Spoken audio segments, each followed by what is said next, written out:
Setiap pagi, Hawari berada di ladangnya yang berjarak belasan kilometer dari rumahnya di Bergas, Kabupaten Semarang. Ia harus datang pagi-pagi sebelum matahari terbit karena sekitar 250 tanaman vanili miliknya membutuhkan perawatan setiap hari. Kegiatan ini ia lakukan sejak 5 tahun lalu setelah memulai menanam vanili. Karena vanili baru berbuah saat usia sekitar 3 tahun dan ia pun baru merasakan panen vanili 3 kali.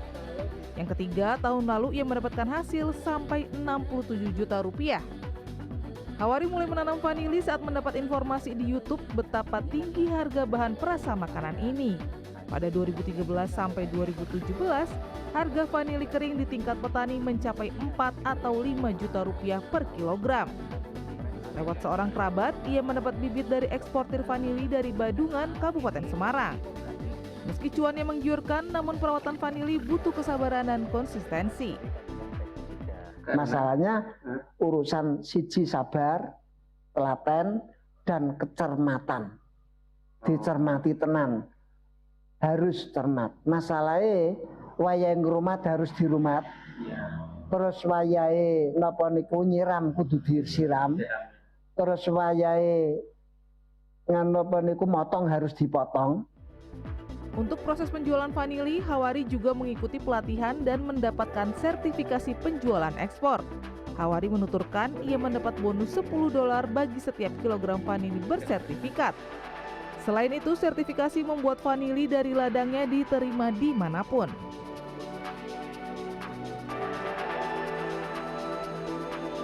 Cuan dari emas hijau juga datang dari petani di wilayah Maros, Sulawesi Selatan, tepatnya di desa Wanuwaru.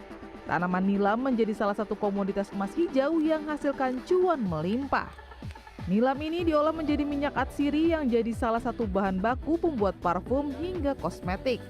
Setiap 4 bulan tanaman ini sudah bisa dipanen, lalu dikeringkan selama 1 hari, selanjutnya disuling menjadi minyak nilam yang harga per kilogramnya saat ini mencapai 1 juta rupiah.